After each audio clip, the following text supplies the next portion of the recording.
Hello everyone, I hope you're well. This week is Independent Bookshop week, so of course I went out celebrating with book shopping, as is my normal week. But I have brought Ben in, back by popular demand, because everyone loves them, including me, which is a good thing because I married him. But we went book shopping. I'll let Ben introduce the bookshop where we went. Yeah, so we went to the Riverside Bookshop. It's a really nice little bookshop just next to London Bridge Station.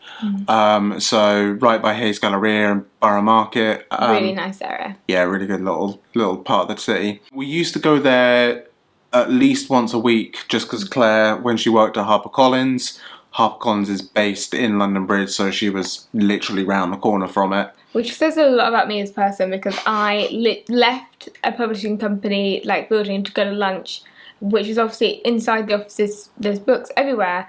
I left and was like, oh, I need to take a break, and then I went down to the Riverside Bookshop to buy more books. So I have lots of fun memories, and Ben especially has so many memories of getting the bus down from where he worked and either waiting for me outside HarperCollins or meeting me outside the bookshop. So there's been lots of happy memories and also not so great memories, but anyway, lots of good memories. Only good memories at the bookshop was my haven. Oh, why cry in a toilet when you can cry in a bookshop, friends? Shall I do my haul now? Yeah, sure. So I've got my bag, my rustly. Oh, I've just put my finger through the paper. My rustly bag. So I should also say that I was very kindly gifted a voucher by Books My Bag to spend this Independent Bookshop week. And so I have. Oh, I can do like a magic, well, not a magic trick. So I don't know why I'm opening it like some kind of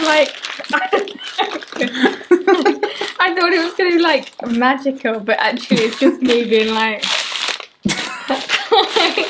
come back. I'm here. Okay, so I bought two books. The first one I actually saw in, oh my god, it's literally like, I prepared this earlier.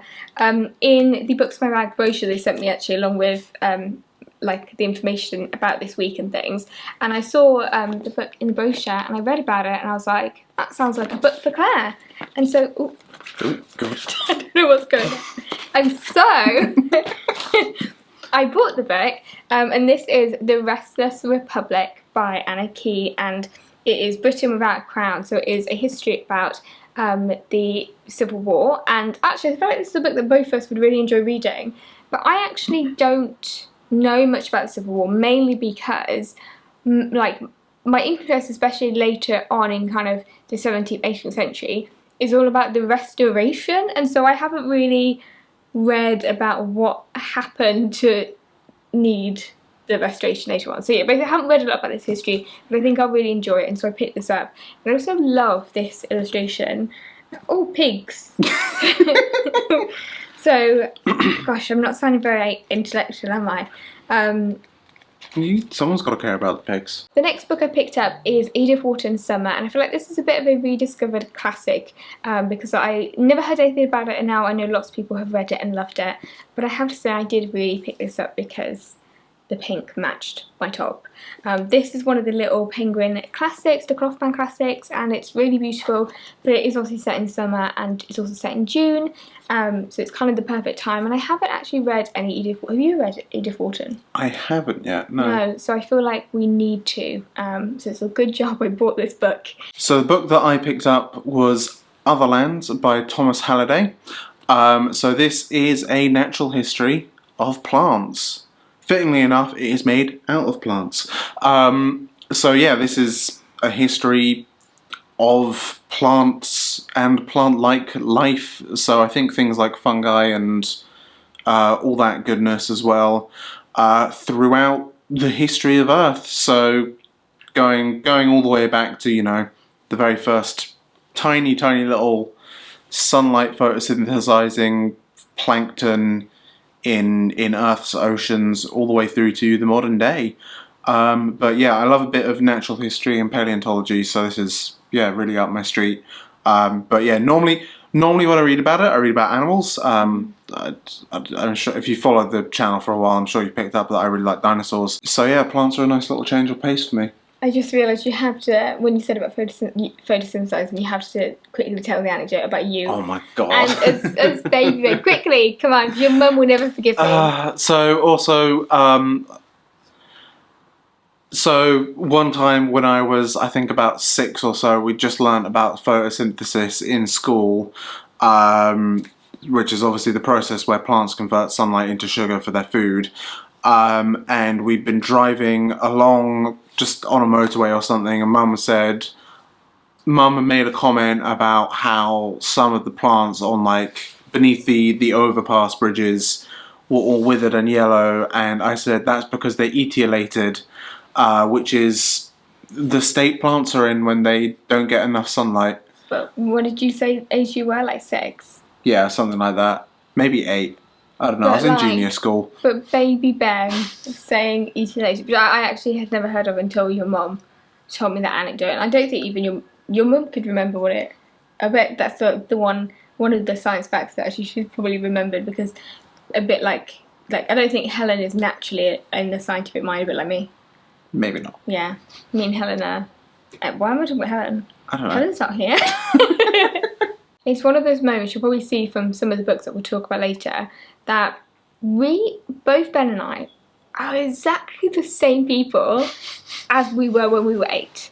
And in fact, what I've been reading definitely shows that. But that anecdote and you buying that book that is you, 100%. So after going to Riverside Bookshop, we then went to Southbank Cathedral, mainly because we wanted to see Hodge. Now Hodge is the Southbank Cathedral cat, and I have bore witness to Hodge, but Ben hasn't, and we do keep going, hoping that Ben will be at it. I say that as if me and Hodge are best friends. I've seen Hodge once. I did, in fact, stroke Hodge. We had a really beautiful moment together, but Ben hasn't ever seen Hodge, so we went and we didn't see him, but Ben did come away with some gifts for himself. So I will let... Now we're doing a Southbank Cathedral Hall, which actually I totally recommend, and the books there that they have, especially if you're a history nerd like me, are brilliant. I would hold. You okay? No. You sound like a fish. I can't speak. Book section is absolutely cracking, like it's really good. We go to a lot of history events, so because I don't know why I can't say Southbank Cathedral. It's a really hard word to say, Southbank. Cathedral. I can say cathedral, it's a Southbank. I don't know, it's because there's like R's right next to each other, it falls onto each other. I should just like pronounce it wrong, like Southwark. No, that sounds worse. Southwark Cathedral.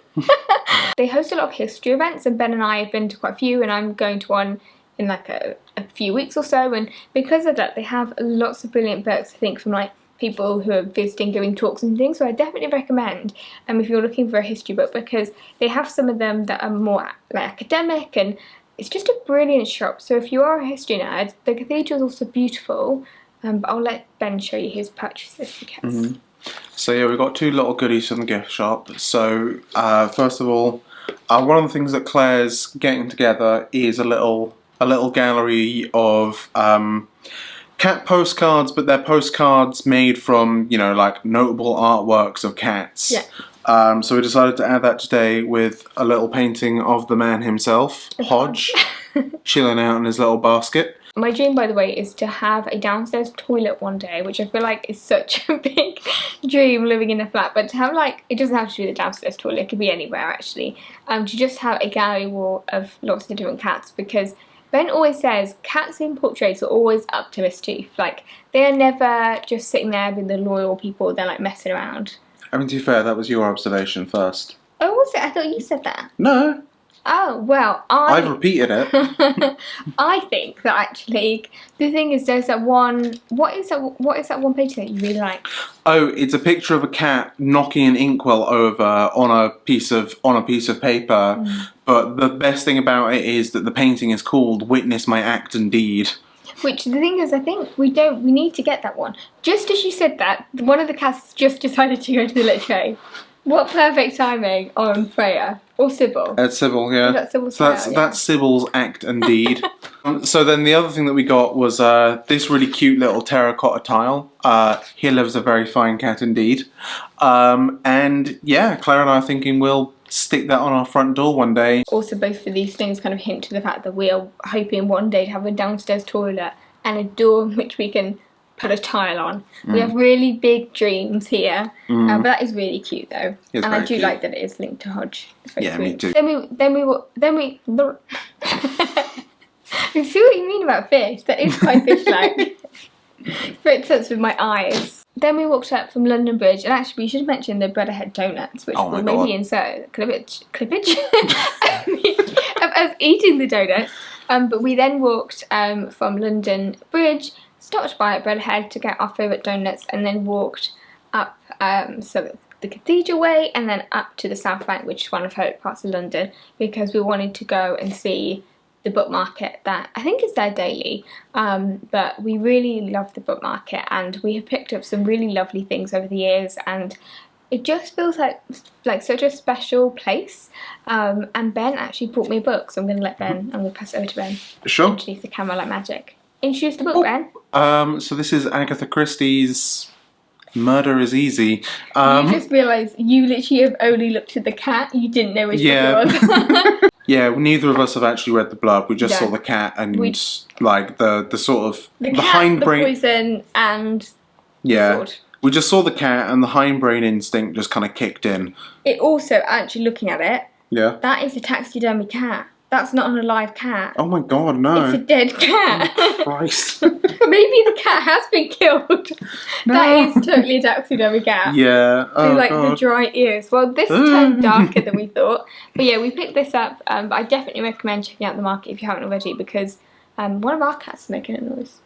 We're not going to taxidermy you. Don't worry. And now, because I've got Ben here, I thought we would talk about what we've currently been reading. Because actually, we've both been reading books in the Wolf Hall trilogy by Hilary Mantel, and Ben's also just been reading some interesting books, and I'm also reading some interesting books. So should we start off with Wolf Hall? Yes. So I recently just finished Bring Up the Bodies by Hilary Mantel, which is book 2 in the Wolf Hall trilogy, which then kind of inspired Ben to read book 1, which is Wolf Hall. And you've been reading. How have you found it? It's one of my favourite books. There's like a lot of pressure on Ben to really like this book, especially because of who he's married to. I'll let Ben speak. How about that? I've been listening to the audiobook of it, and yeah, I've been really enjoying it. I think what she does really well is she sort of gets the kind of voice and diction of Tudor characters down very convincingly, but then obviously it's all done in modern dialect, if that makes sense. So it feels just very, very immersive, and yeah, it's just really, really good book.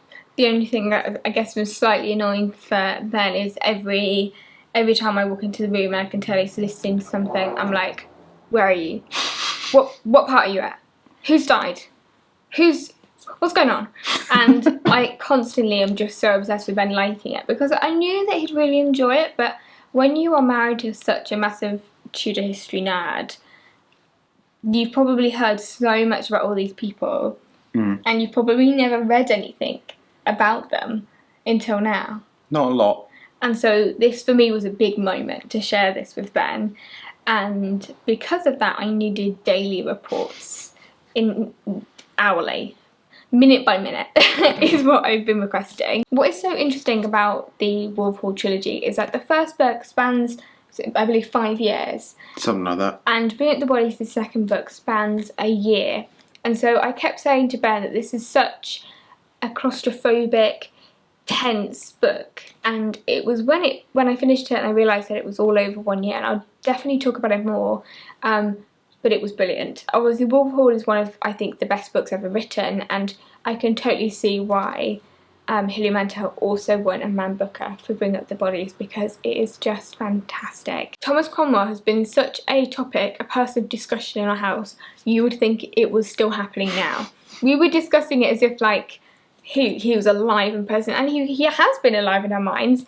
But yeah, I've definitely been so emotionally invested in Thomas Cromwell reading this and then also talking to Ben. And so I picked up one of the biographies of Cromwell, which I know a lot of people have also read, and it is the biography of Tracy Borman.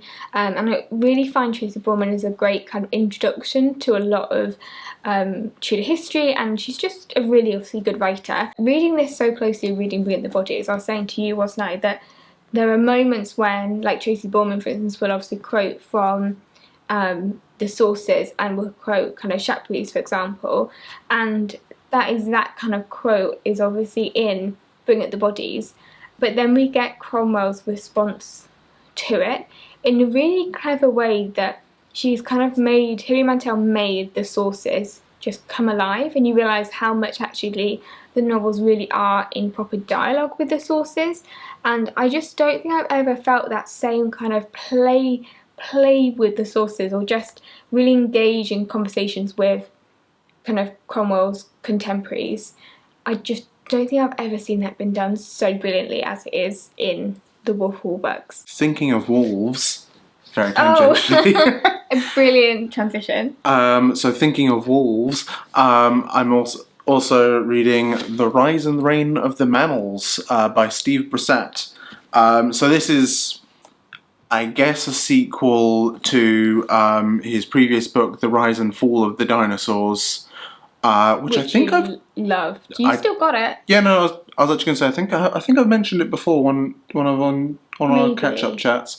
But yeah, Rise and Fall of the Dinosaurs was absolutely amazing, basically charting the early evolution of the dinosaurs right to the end where, spoiler alert, a giant space rock kills them. No!